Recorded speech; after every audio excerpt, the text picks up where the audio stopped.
Oke, halo semua dan bertemu lagi bersama Gorioris dan sekarang kita masuk di ronde ke-6 untuk season ke-6 di mana sekarang waktunya balapan di MotoGP Prancis. Dan sekarang seperti yang sudah kalian lihat di sini bahwa kondisi cuaca di kualifikasi MotoGP Prancis berlangsung dalam kondisi basah. Jadi memang ini lebih sulit daripada cuaca kering, cuy. Kalau ngomongin soal klasemen kita masih di posisi pertama ya dengan 146 poin. Namun musuh utama kita apalagi rekan tim kita sendiri Christian Martinez dia di posisi kedua dengan 143 poin yang berarti kita memiliki 3 poin selisih di klasemen sementara waktu bersama si Maverick Vinales, cuy. Tentu saja udah nggak terlalu heran jika Maverick bisa ngerapatin lagi jarak poinnya ke Asep Surasep karena di beberapa race belakangan Maverick Vinales cukup tampil tangguh. Apalagi kita kemarin di MotoGP RS manuver last corner dari Francesco Bagnaia itu sangatlah agresif sehingga kita harus terjatuh. Tapi jujur itu nggak masalah karena masih panjang perjalanan kita di musim ini. Masih race ke-6, masih ada belasan race lagi yang akan kita lalui yang mana itu bakal terjadi hal-hal perubahan yang mungkin saja Maverick tidak inginkan atau mungkin sebaliknya hal yang tidak kita inginkan juga. Nah sekarang kita pun di tim Aprilia masih menjadi pembalap kedua karena kita kemarin kalah misi dengan Maverick sehingga sekarang Maverick masih menjadi pemegang kendali penuh soal pengembangan tim, cuy.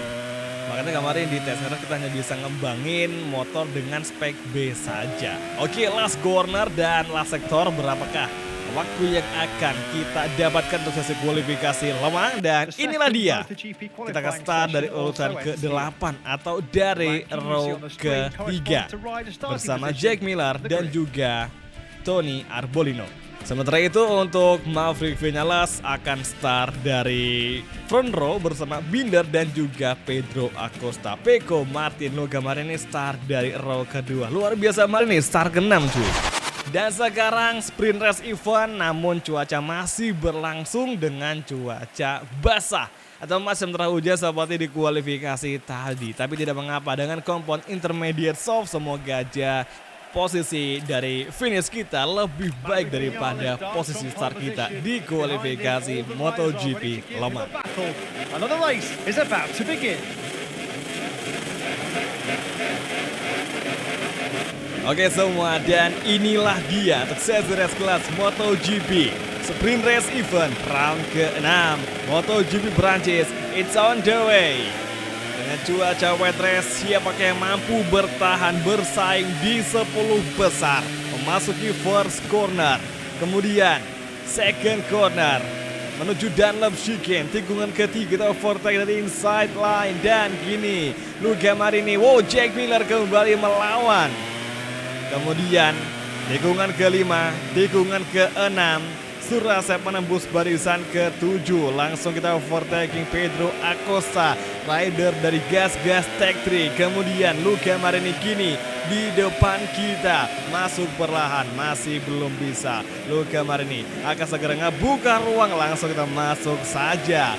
Nampak jelas Luca Marini langsung memberikan ruang untuk Asep Surasep. Kemudian Jorge Martin di depan kita terlalu dan menguntungkan sehingga kita agak cukup hati-hati di sini. Oke, ada peluang langsung kita overtake Jorge Martin di tikungan ke-8. Entah kenapa Jorge Martin memberikan ruang untuk Asep tadi. Menuju tikungan di depan, tikungan chicane di sektor ketiga. Kini siapa sangka Surasep sudah masuk di posisi keempat dan kita akan segera masuk persaingan 3 besar yang mana kini 3 besar diisi oleh Pecco Bagnaia, Binder dan juga Maverick Vinales sebagai race leader. Maverick Vinales sangat tampil tangguh sedari awal musim dan kini last corner gap antara Pecco dengan Asep semakin rapat dan mungkin akan ada peluang untuk kita menyusul atau mendapatkan tempat ketiga dari Francesco di lap kedua ini. Tapi kita nggak tahu pasti di mana kita akan melakukan hasil overtaking karena hingga sekarang kita masih mencoba terus mencari ruang kosong yang bisa kita masuki dari Francesco. Namun sangat disayangkan kita mengambil tikungan terlalu dalam sehingga kita nge-shortcut sehingga satu peringatan kita dapatkan dari MotoGP Steward. Untung saja kita motornya nggak terlalu terlalu banyak sehingga kita nggak dikasih hukuman juga kan. Jadi cukup aman. Langsung saja kita menuju tikungan di depan. Kita mencoba early braking. Cuaca basah, kita nggak terlalu berani ngambil light brake cuy. Oke, semakin rapat kini di exit corner. Tikungan ke-7. Peko kembali melawan dari sebelah kanan. Side by terjadi hingga di braking zone tikungan ke-8. Peko kembali melawan. Kita buka ruang. Kita masuk kembali. Kita overtaking Francesco Bagnaia. Kita bakal balas kekalahan di MotoGP Jerez kemarin. Ambil kiri, langsung kita blok pas Peko. Nice sekali, kita blok pas perlahan dan masih kembali bersandingan. Side by side terjadi tadi hingga mereka berdua terlibat sebuah kontak insiden sehingga cukup mengibat. Itu nggak seberapa jika dibanding dengan apa yang sudah dilakukan atau diperbuat oleh Francesco Bagnaia waktu kita race di MotoGP Spanish atau di sirkuit Jerez.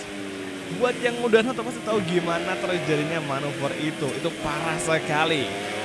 Peko Bagnaia benar-benar mungkin saking emosinya gara-gara nanggepin postingan kita di MotoGP Wall, makanya AI-nya Peko tuh ngerespon bahwa kita menjadi musuh saat ini. Tapi seru karena Peko bakal terus berjuang keras untuk bisa ngalahin kita. Namun sekarang Francesco Bagnaia setelah insiden tadi dia malah melebar sehingga dia malah terpental di urutan kelima dan Jorge Martin menempati tempat keempat. Oh my goodness mate, sebuah insiden terjadi di depan mata, yakni riders dari KTM Factory Red Bull Racing, yang mana Brad Binder yang mengisi posisi kedua sebelum kita terlihat jelas, nampak jelas sekali Brad Binder mengalami sebuah masalah pada motornya sehingga dia terjatuh, dan ini sangat menguntungkan bagi Asep karena sekarang kita udah di posisi kedua. Dan misal kalian perhatikan di sebelah kanan, tepatnya di atas garis speedometernya Asep, itu ada keterangan atau sasaran yang menampilkan bahwa sekarang poin kita dengan Maverick Vinales itu sama. Jadi antara si Asep dengan Maverick Vinales sekarang ini poinnya sama persis. Terbukti dengan di sini ada satu info yang mengatakan gap kita dengan Maverick itu plus 0 poin.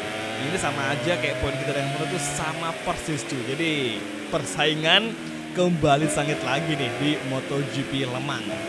Dan kalau boleh jujur, melihat Maverick di posisi pertama di MotoGP Le Mans, kita paling ingat banget sama manuver atau kejadian di tahun 2017. Kala itu battle last lap antara Rossi melawan Vinales terjadi di MotoGP Le Mans. Ngerebutin posisi pertama nih. Namun siapa sangka Rossi yang sangat ngepush malah terjatuh di last corner. Sehingga peluang dia buat masuk di posisi pertama, tepatnya posisi kedua, itu sirna sudah gara-gara terjatuh. Dan itu duelnya sama si Maverick Vinales. Jadi kayak berasa nostalgia atau deja vu dengan insiden waktu itu. Nah semoga aja nih insiden itu tidak menimpa si Asep yang lagi berjuang di tempat kedua. Apalagi nih ya, ini kondisinya lagi wet race yang memang super duper licin. Untuk gap kita sekarang dengan Maverick itu terpaut 2,6 dan siapa sangka juga Jorge Martin di belakang mulai ngerapetin gap dengan Asep. Tadi nyaris saja kita di overtaking. Sementara waktu Peko masih di posisi keempat, Luca Marini kelima, Acosta 6, Miller 7 dan Enea Bastian ini ke-8. Dan guys, udah lama kita nggak bisa bersaing atau udah lama kita nggak bersaing dengan pembalap dari Ducati Pramac. Terakhir kali kita bertarung dengan mereka itu di awal musim. Di season 1, 2, 3 di kelas MotoGP terakhir kita bersaing sama Ducati Prima Pramac. Sekarang udah nggak sama sekali. Mereka langsung tenggelam cuy. Oke, last corner dan menuju finish line. Maverick menang. Surya Saputra dan Jorge Martin finish di posisi ketiga. Akhirnya sprint race event sudah selesai. Maverick yang menjadi pemenang sekaligus menjadi fastest lap of the race di balapan kali ini.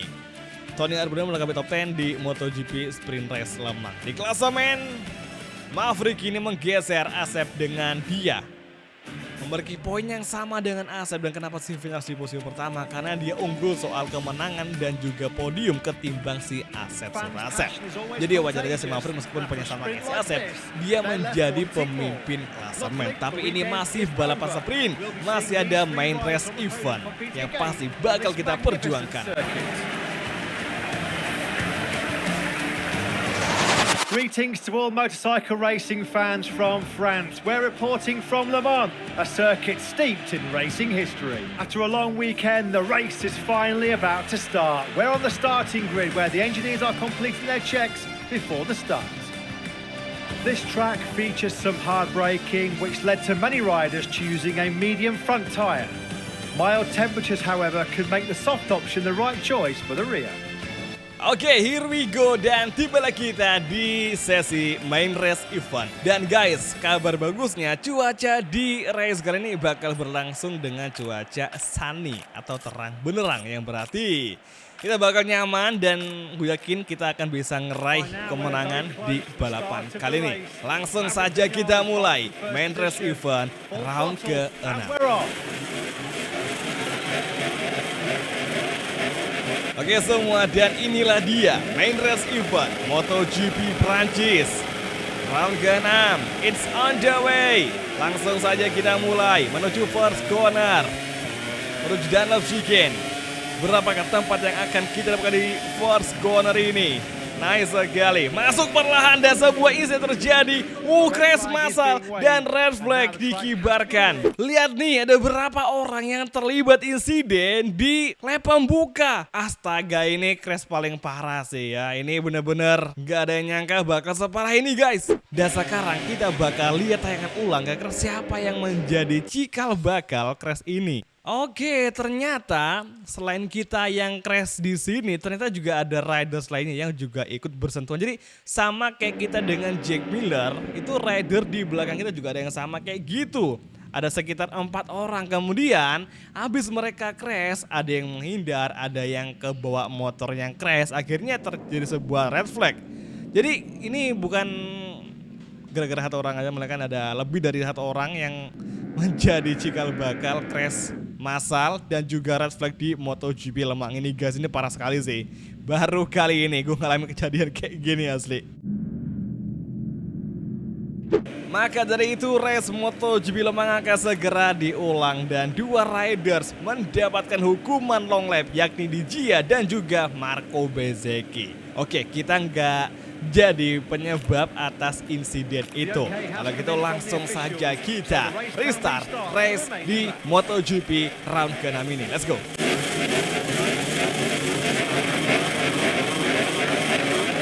Oke semua, dan inilah dia round ke-6 MotoGP Prancis. Main race event it's on the way.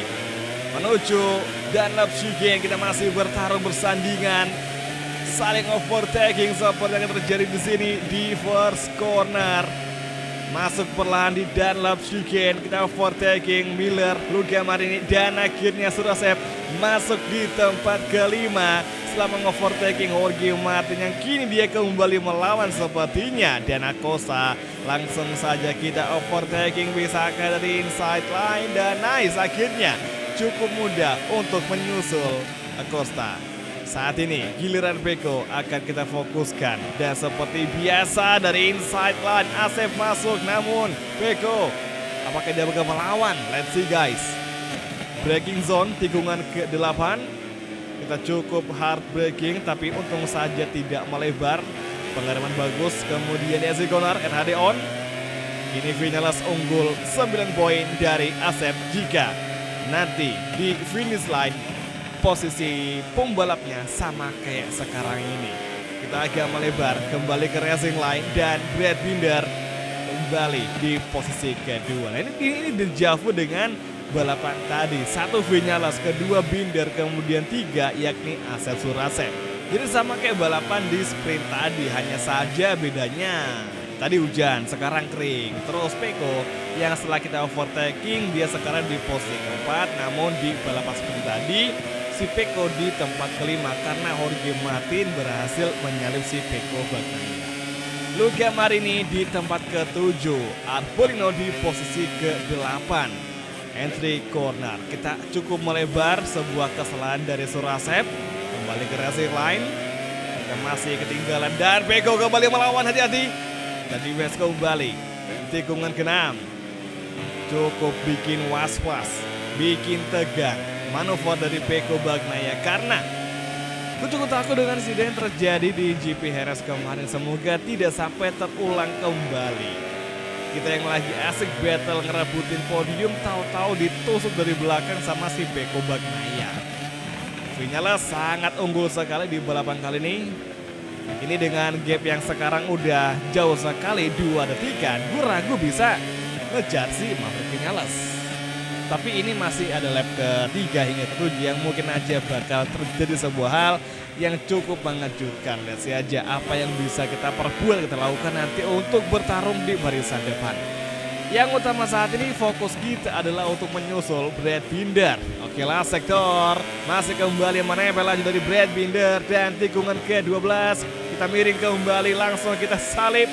Masih belum bisa, Binder kembali mendefense. Kuat sekali. Dan last corner, langsung kita libas. Brad Binder bertarung di exit. Nice sekali lap ketiga.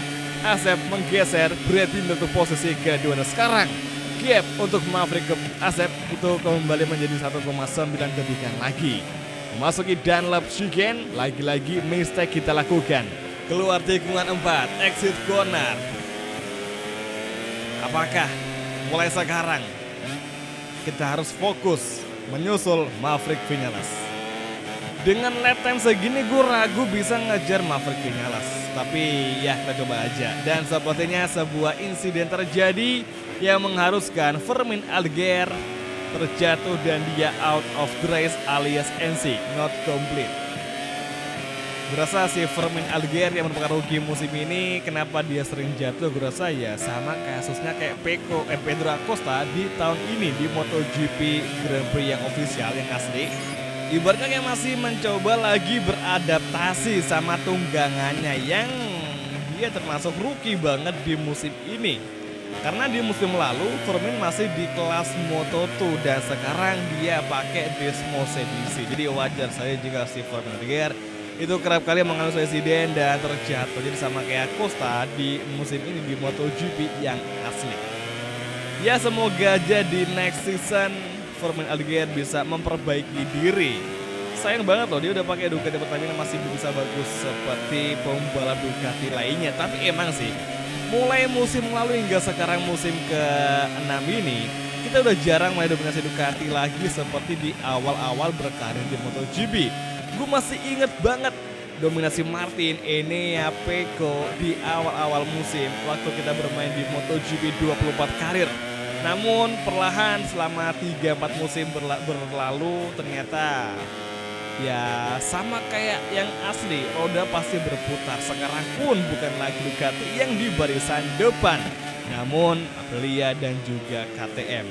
Ya mungkin 1-2 rider Ducati adalah nongol di barisan depan. Tapi untuk saat ini hanya Pecco saja dan juga Martin yang menjadi wakil dari Ducati yang mampu bersaing di barisan depan. Sementara itu untuk Ducati Pramac seperti Enea, kemudian Bezzecchi, mereka tuh waktu di pertengahan kita bermain di MotoGP car itu bagus banget.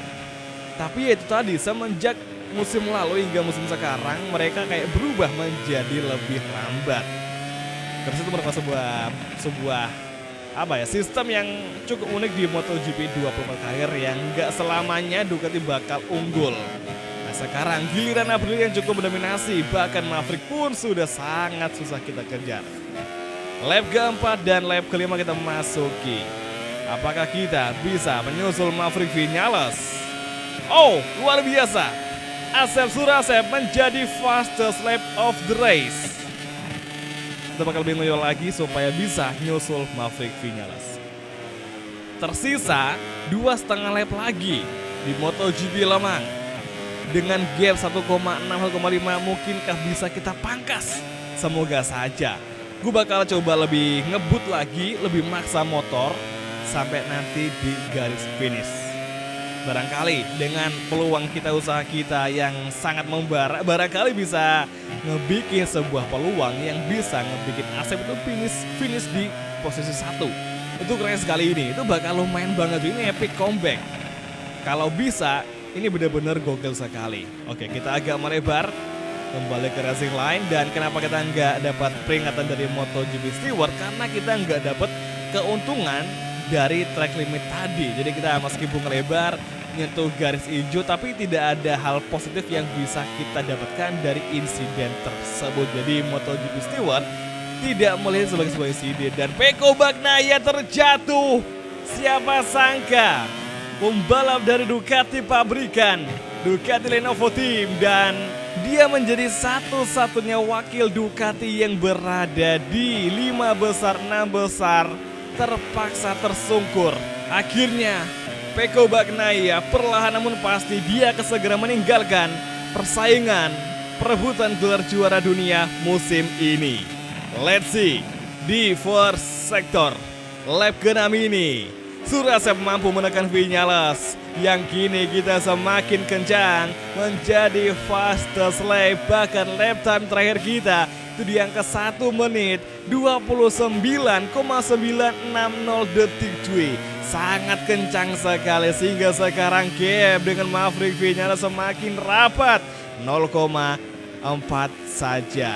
Akankah Viñales masih mampu finish di posisi pertama, di mana Viñales semakin tertekan dengan kehadiran dari Asep Surasep. Lagi dan lagi kita cukup melebar, terlalu memaksakan pengereman light brake sehingga kita melebar. Namun lagi-lagi seperti biasa kita nggak dapat peringatan dari MotoGP Steward karena nggak ada manfaat dari manuver kita tadi. Oke, tikungan chicane, tikungan ke-10, Maverick Viñales semakin tertekan dan peluang kita semakin terbuka lebar. Last sector, inilah dia. Mungkinkah Viñales sudah kehabisan ban sehingga dia cukup melambat, atau mungkin kita yang semakin cepat.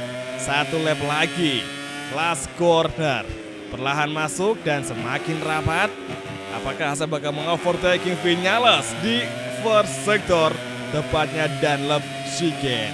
Memasuki lap ke-7, final lap MotoGP Prancis, entry corner. Ini dia, langsung manuver dan mengovertaking Viñales side by side terjadi. Maverick kembali melawan, namun dia nge-shortcut. Viñales nge-shortcut, namun kini serangan akan kembali kita lancarkan. Kita tempel lagi, kita tempel terus Viñales supaya dia semakin tertekan, dan kini di exit corner kembali Viñales masih mampu mendefense serangan dari Asep. Namun di sini dari inside line kita ambil saja langsung, meskipun Viñales tidak memberikan ruang sedikit pun. Dan di exit corner masih kembali Maverick melawankah, dan benar saja dari sisi luar dia melawan. Kita defense, kita block pass di tikungan ke-8 hingga sekarang di backstride menuju tikungan ke-9, tikungan chicane terakhir, tes kecil terakhir, dan gap 0,6 kita ciptakan, 0,5 kita dapatkan untuk Maverick Viñales, namun dia kembali menekan last sector. Segera kita masuki, dan sekarang Acosta terjatuh di last lap saat disahkan, dan kini 3 tikungan lagi masih cukup aman gap dengan Viñales. 2 tikungan terakhir, turn 13 dan tikungan ke-14 menuju finish line, crossing the line, dan finally epic comeback dari Asep yang mampu mengalahkan Maverick Viñales di setengah lap menuju finish line, dan kita pun menjadi fastest lap of the race untuk pertama kalinya, 1 menit 29,960 detik.